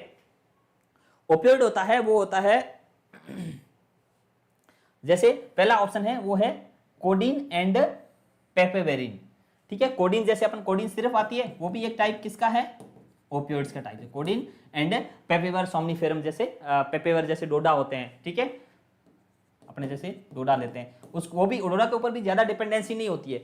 मॉर्फिन एंड हेरोइन, नेक्स्ट है वो है मॉर्फिन एंड हेरोइन। तो मॉर्फिन एंड हेरोइन होता है वो क्या होता है, सबसे ज्यादा इंपॉर्टेंट डिपेंडेंसी प्रोड्यूस डायबिटीज है। सबसे ज्यादा डिपेंडेंसी किस पे होती है, मॉर्फिन एंड हेरोइन में होती है। ठीक है, ये भी क्वेश्चन है, एग्जाम कभी पूछा जा सकता है। हेरोइन एंड मेथाडोन इसकी भी कम होती है। पैथिडीन एंड नेलेप्ट्रीन, पैथिडीन ये सभी क्या है, ये क्या है, ओपियोइड है। ठीक है, पैथिडीन हाइड्रोक्लोराइड हो गया, नोलेप्ट्रीन हो गया, हेरोइन हो गया, मेथाडोन हो गया, ये सभी ड्रग्स यूज जाती है, लेकिन मॉर्फिन और हेरोइन की सबसे ज्यादा क्या रहती है, डिपेंडेंसी होती है किसकी, मॉर्फिन एंड, याद एग्जाम में भी क्वेश्चन पूछा जाता है, आपको याद रखना मॉर्फिन प्लस हेरोइन, इनकी सबसे ज्यादा क्या रहती है, डिपेंडेंसी रहती है, पर्सन इसके ऊपर डिपेंड ज्यादा होता है। ठीक है, ये क्वेश्चन भी एग्जाम में कभी कभी पूछा जा सकता है इसके बारे में, तो आपको याद रखना है मॉर्फिन एंड हेरोइन की सबसे ज्यादा डिपेंडेंसी होती है सभी ओपियोइड्स के अंदर। ओके, बाकी ओपियोइड जैसे फेंटानिल हो गए, ये सभी अपन क्या होता है, नॉर्मल रूप से यूज हो जाते हैं, ड्रग्स होती है, उनकी डिपेंडेंसी पेशेंट के ऊपर ज्यादा नहीं होती। पैथिडीन हो, हाइड्रोक्लोराइड हो गया, ये सभी होते हैं, इनकी dependency as compare to the morphine and heroin की कम होती है। ठीक है, तो मॉर्फिन डेरिवेटिव उसकी डिपेंडेंसी है वो क्या रहती है, ज्यादा रहती है। नेक्स्ट क्वेश्चन है in following which is the not characteristic of disulfiram ethanol reaction. ठीक है, डाइसल्फारामाइन एथेनॉल रिएक्शन के कारण से क्या है वो नहीं हो सकता है। ठीक है, डाइसल्फारामाइन रिएक्शन,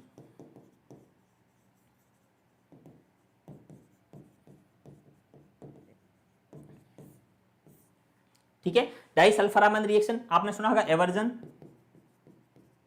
एवर्जन थेरेपी, इंपॉर्टेंट है, एग्जाम में भी क्वेश्चन पूछा जाता है। एल्कोहलिज्म के पेशेंट होते हैं उसके अंदर एवर्जन थेरेपी दी जाती है। एवर्जन थेरेपी में पेशेंट को क्या दिया जाता है, डाइसल्फारामाइन, डाइसल्फारामाइन दिया जाएगा, जिससे क्या होगा, पेशेंट को रिएक्ट करेगा, डाइसल्फारामाइन रिएक्ट करेगा तो पेशेंट को क्या होगा, वॉमिट होगा। ठीक है, एवर्जन थेरेपी में पेशेंट को एल्कोहलिज्म के साथ में क्या दिया जाता है, डाइसल्फारामाइन दिया जाता है। डाइसल्फारामाइन एल्कोहलिज्म के साथ में क्या करेगी, रिएक्ट करेगी। ठीक है, डाइसल्फारामाइन एथेनॉल।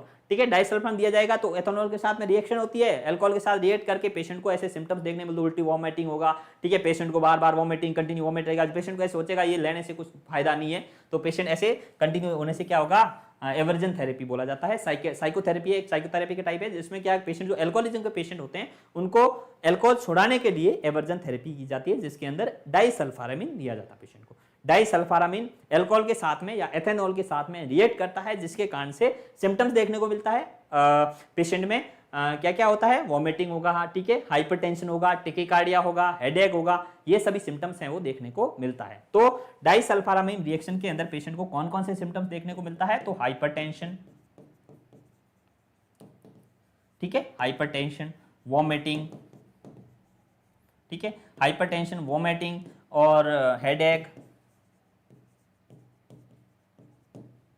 ठीक है, हेडेक भी होगा और टेकिकार्डिया, टेकिपीनिया, ये सभी सिम्टम्स है वो डाइसल्फारामाइन रिएक्शन के अंदर देखने को मिलता है। टेकिपीनिया हो गया, ये सभी सिम्टम्स होते हैं वो डाइसल्फारामाइन रिएक्शन के पेशेंट के अंदर देखने को मिलते हैं। तो डाइसल्फारामाइन रिएक्शन है तो उसमें क्वेश्चन ये पूछा है, in following which is not characteristic of disulfiram ethanol reaction. Disulfiram reaction के अंदर कौन सा है सिम्टम्स देखने को नहीं मिलता, हाइपोटेंशन नहीं होता है पेशेंट को, हाइपोटेंशन है वो नहीं होता है पेशेंट को, हाइपरटेंशन होता है, हाइपरटेंशन, हेडेक, ठीक है, टेकिकार्डिया होगा, वॉमिटिंग होगा, ये सभी सिम्टम्स है, वॉमिटिंग है, टेकिपीनिया, टेकिकार्डिया, ये सभी सिम्टम्स है वो डाइसल्फारामाइन रिएक्शन के अंदर पेशेंट में देखने को मिलता है। और डाइसल्फारामाइन रिएक्शन है वो डाइसल्फारामाइन किसके अंदर देते हैं, डाइसल्फारामाइन किसके अंदर देते हैं, एवर्जन थेरेपी के अंदर, किसमें, एवर्जन थेरेपी। और एवर्जन थेरेपी है वो किसके अंदर सबसे ज्यादा यूज ली जाती है, ये भी इंपॉर्टेंट क्वेश्चन है। एवर्जन थेरेपी है वो सबसे ज्यादा अल्कोहलिज्म के पेशेंट के अंदर एवर्जन थेरेपी है वो यूज ली जाती है। तो एवर्जन थेरेपी के अंदर या फिर डाइसल्फारामाइन रिएक्शन, ठीक है, डाइसल्फारामाइन अल्कोहल के साथ में डाइसल्फारामाइन देते हैं, डाइसल्फारामाइन एथेनॉल के साथ रिएक्ट करेगी जिससे पेशेंट को वॉमिटिंग होगा, पेशेंट को ऐसा कंटिन्यू ऐसा लगेगा कि ये सही नहीं है, हेल्थ के लिए सही नहीं है, पेशेंट है वो अल्कोहल को छोड़ देगा। ओके, ये क्वेश्चन आपको समझ में आ गया होगा। अगले क्वेश्चन की ओर बढ़ते हैं। नेक्स्ट क्वेश्चन है वो है the drug which is use for managing withdrawal symptoms of opioids. Opioids के विड्रॉल सिम्टम्स को देखने सही करने के लिए कौन से ड्रग्स है वो ओपियोइड्स यूज लिया जाता है, ठीक है। तो विड्रॉल सिम्टम्स,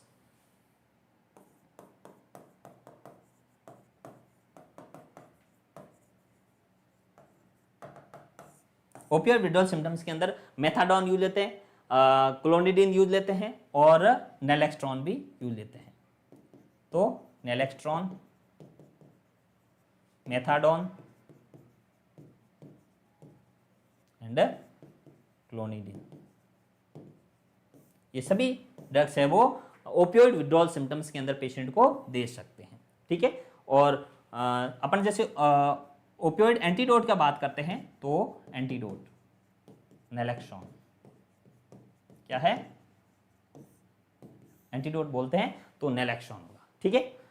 कौन सा होगा, नेलेक्स्ट्रॉन। तो नेलेक्स्ट्रॉन, मेथाडोन, क्लोनिडीन, ये सभी ड्रग्स है वो किसके अंदर दी जाती है, used for managing withdrawal symptoms of opioids. तो ये भी इंपॉर्टेंट क्वेश्चन है, सीधा डायरेक्ट क्वेश्चन है जिसके अंदर आपको ऐसा क्वेश्चन पूछा जाता है तो उसके अंदर सभी ऑप्शन है वो क्या रहेगा, सही है इसके अंदर, ठीक है। नेक्स्ट क्वेश्चन की ओर बढ़ते हैं। अगला क्वेश्चन है वो है a disorder in which the attempt is made to counteract the effect of overeating by self-induced vomiting after period of starvation is C, ठीक है। इसमें पेशेंट को है वो क्या पूछा जा रहा है, ए डिसऑर्डर इन विच, ये डिसऑर्डर आपको समझ में आ गया होगा, ईटिंग डिसऑर्डर है, पहले भी क्वेश्चन अपने पढ़ा है, ईटिंग डिसऑर्डर है, ईटिंग डिसऑर्डर, ठीक है। क्वेश्चन को समझना अच्छे से।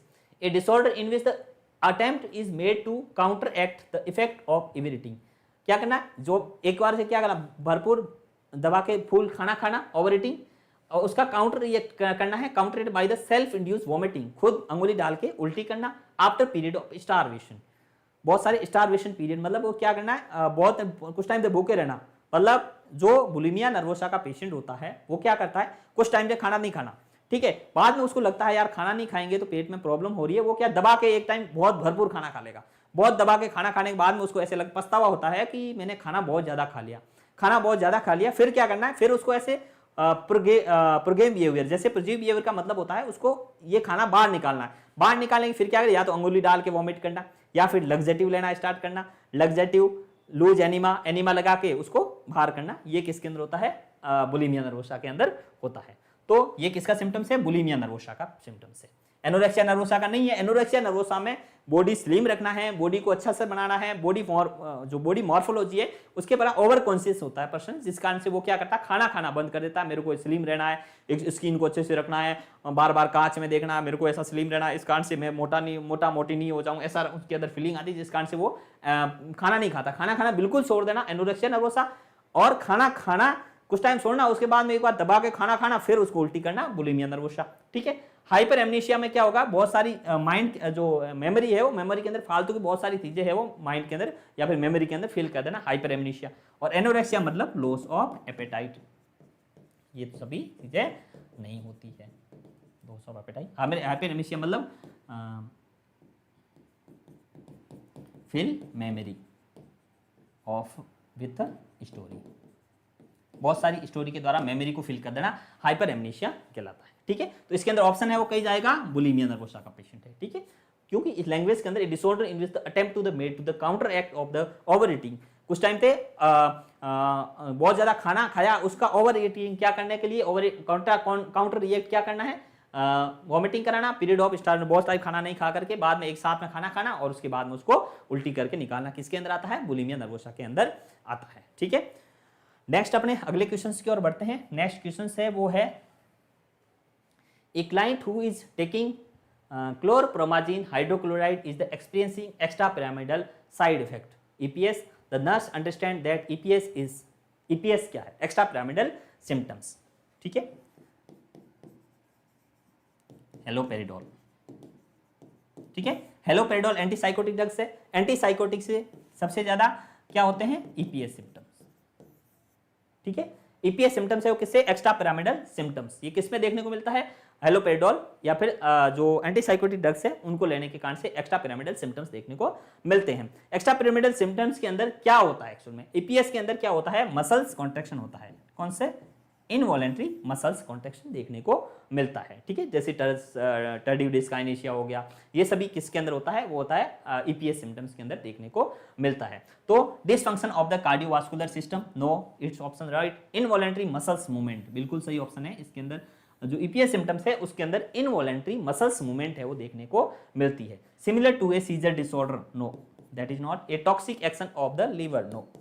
तो ये ईपीएस सिम्टम्स के अंदर इनवॉलेंट्री मसल्स मूवमेंट होती है, जिसके अंदर टर्डिव डिस्काइनेशिया, ठीक है, और टंग्स की मूवमेंट होना, अलग तरह की टंग मूवमेंट्स होना, जो ये सिम्टम्स होते हैं ईपीएस सिम्टम्स के अंदर देखने को मिलता है। ये जो क्लोरप्रोमाजीन हाइड्रोक्लोराइड लेने से भी इज एक्सपीरियंसिंग, ठीक है, क्लोरप्रोमाजीन लेने से पेशेंट को यदि ईपीएस सिम्टम्स देखने को मिलता है तो उसके अंदर इनवॉलेंट्री मसल्स मूवमेंट है वो देखने को मिलती है। ठीक है। क्वेश्चंस आपको समझ में आ गया होगा अच्छे से। ये क्वेश्चंस भी एग्जाम ऑफ व्यू से पूछा जा सकता है। अगला क्वेश्चंस, नेक्स्ट क्वेश्चंस की ओर बढ़ते हैं अपन। ठीक है। अगला क्वेश्चन है वो है,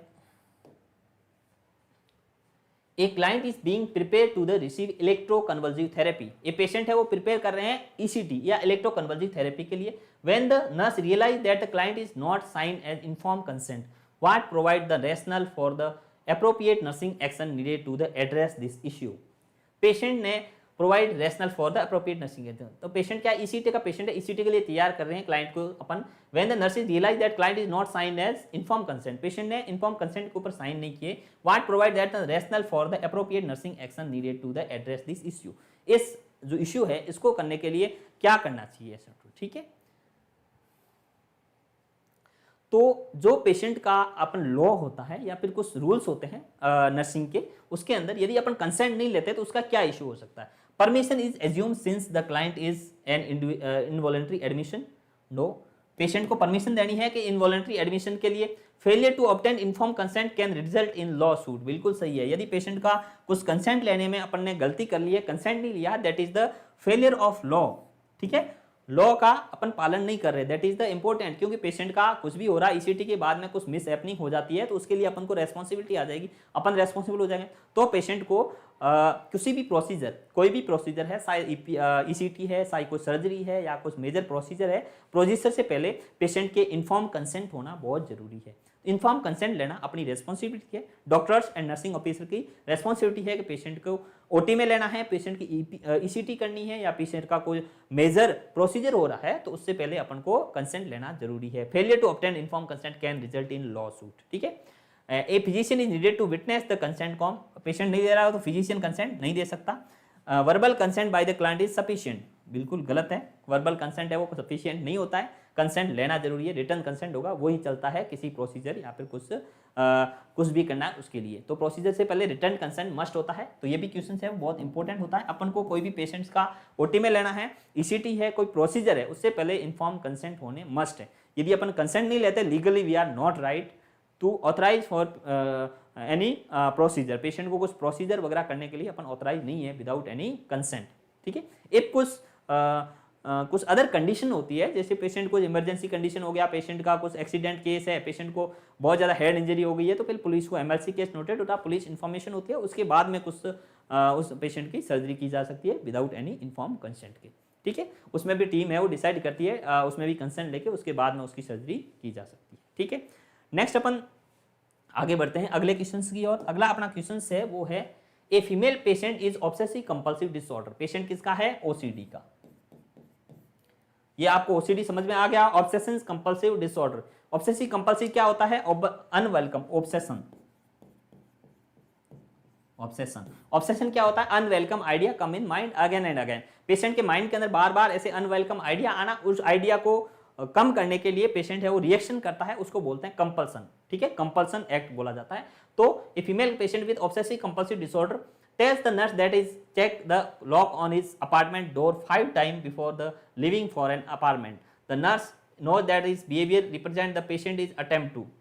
ठीक है, पेशेंट है वो क्या कर रहा है, नर्सिंग ऑफिसर्स को बता रहा है कि मैं जब घर से बाहर निकलती हूँ तब मेरे को बार बार उसे क्या 5 बार है वो दरवाजा वापस लॉक चेक करने की आदत, तो बार बार मेरे को चेक करना पड़ रहा है। तो पेशेंट को क्या ये क्यों ऐसा करती है, ऑब्सेसिव कंपल्सिव डिसऑर्डर से ग्रसित पेशेंट ऐसा क्यों करता है? ठीक है, वो अपन को बताना है। Patient forget about the lock, patient है वो लॉक को बार बार फॉरगेट कर लेती है, भूल जाती है, इसलिए करती है? नो, पेशेंट ओसीडी का है तो क्या होता है उसके अंदर ऑब्सेशन मतलब unwelcome idea come in mind again and again, उसको करने के लिए पेशेंट क्या करती है? कंपल्सन। कंपल्सन किसको बोलते हैं? Compulsion that is the stereotype act. Stereotype act, ठीक है, स्टीरियोटाइप एक्ट। और obsession is the disorder of thought, ये भी आपको याद रखना है।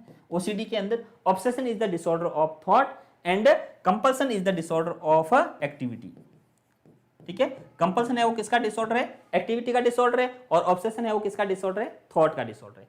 तो ओसीडी के अंदर पेशेंट को ऑब्सेशन या फिर अनवेलकम आइडिया बार बार माइंड के अंदर आता है, उन आइडियाज को बाहर करने के लिए, उसको हटाने के लिए पेशेंट है वो क्या करता है? स्टीरियोटाइप एक्ट या फिर इसको क्या बोला जाता है? कंपल्सन बोला जाता है, एक्ट किया जाता है ऑब्सेसिव कंपल्सिव रिएक्शन के अंदर। ठीक है, ये भी ओसीडी जैसे वॉशर हो गया, चेक कर मतलब बार बार लॉक चेक करना, बार बार हाथ धोना, ठीक है, हैंड वॉश करना, ठीक है, बार बार ऐसा। तो ये पेशेंट किस में देखने को मिलता है? ओसीडी के पेशेंट के अंदर देखने को मिलता है। ठीक है, पेशेंट तो इसके ऐसा क्यों करता है, ऐसा क्वेश्चन पूछा जा रहा है इसके अंदर। Patient forget about the lock, patient है वो लॉक फॉरगेट जब भूल जाता है? नो, पेशेंट है वो भूल नहीं जाता है। कंट्रोल हिज थॉट, पेशेंट की थॉट है उसको कंट्रोल करना है, पेशेंट कंट्रोल हिज थॉट। ठीक है, कंट्रोल हिज थॉट, उसके थॉट को कंट्रोल करने के लिए? नो। ठीक है, maintain the safety of his home, patient को अपने घर की सेफ्टी में मेंटेन करने के लिए ऐसा करनी है? नहीं, क्योंकि बार बार लॉक तो बंद किया हुआ, उसके बाद में सेफ्टी क्या मेजर करनी है? रिड्यूस एंजाइटी, बिल्कुल। पेशेंट को एंजाइटी होती है, बार बार ऐसा लगता है कि मेरे का घर का मैंने लॉक बंद नहीं किया, लॉक बंद किया, बाहर जाने, घर से बाहर निकले, उसके बाद ऐसा लगता है, एंजाइटी होती है।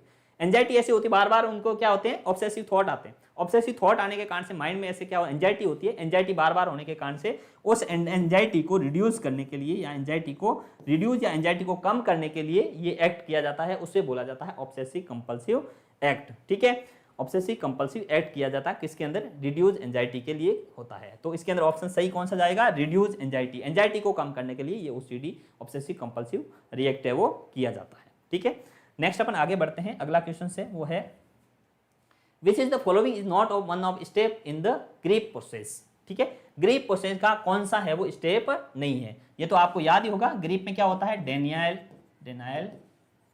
एंगर, बार्गेनिंग, ये अपने पढ़ा है, डिप्रेशन एंड एक्सेप्टेंस। ठीक है, ये क्या होता है, ग्रीव प्रोसेस का प्रोसेस होता है। Denial, anger, bargaining, depression, acceptance. सबसे पहले कोई भी जैसे मतलब किसी घर में अपन एग्जाम्पल के तौर पे बढ़ते हैं, किसी में मिस हैपनिंग हो जाती है तो सबसे पहले उस चीज को अपन को बताते हैं, जैसे आपके घर में कुछ ऐसा हो गया है तो अपन सबसे पहले डिनाइल करते हैं, ऐसा नहीं हो सकता, ऐसा पॉसिबल नहीं है, डिनाइल करना। उसके बाद में अपने माइंड में थोड़ा एंगरनेस आता है, ऐसा क्यों हुआ, भगवान ने ऐसा मेरे साथ में क्यों किया, ऐसा, तो ये किसके अंदर आता है, एंगरनेस आना। फिर बार्गेनिंग करते हैं भगवान से, या ऐसा नहीं होना चाहिए, गॉड प्लीज इसे ऐसा नहीं करो, ऐसा मतलब ऐसा माइंड के अंदर थॉट्स आना, दैट इज द बार्गेनिंग। फिर अपन प्रश्न होता है वो किसमें, डिप्रेशन में जाता है। डिप्रेशन के बाद में टाइम के साथ साथ उस चीज को एक्सेप्ट कर लेता है। तो ये क्या होता है, ग्रीव प्रोसेस होता है। इसके अंदर पूछा है कौन सा ग्रीव पोर्शन में नहीं है, that is the depression. Depression होता है वो ग्रीव प्रोसेस के अंदर नहीं होता, तो इसके अंदर ऑप्शन सही कौन सा जाएगा, डिप्रेशन। ठीक है, तो आज की क्लास के अंदर आपको डिटेल में बहुत सारे इंपॉर्टेंट क्वेश्चन जो साइकेट्रिक नर्सिंग में पूछे जा सकते हैं, एग्जाम ऑफ यू से भी इंपॉर्टेंट है, उसके बारे में आपको बताया। अगली क्लास के अंदर नेक्स्ट अगले क्वेश्चन है वो आपको डिटेल में आपको समझाएंगे। तो आपको ये क्लास आपको अच्छी लगी होगी, क्वेश्चंस आपको समझ में आ गए होंगे। आप जुड़े रहिए आरएनयू नर्सिंग क्लासेस के डिजिटल प्लेटफॉर्म से, जिससे अगले एग्जाम के अंदर क्वेश्चन आने वाले जो क्वेश्चन है उनको आपको अच्छे से बताएंगे। अगली क्लास के अंदर और अच्छे से आपको जो एग्जाम ऑफ से इंपॉर्टेंट क्वेश्चन है उसके बारे में बताएंगे। तो आरएनयू नर्सिंग क्लासेस के डिजिटल प्लेटफॉर्म से जुड़े रहने के लिए बहुत बहुत धन्यवाद। Thank you very much, thank you.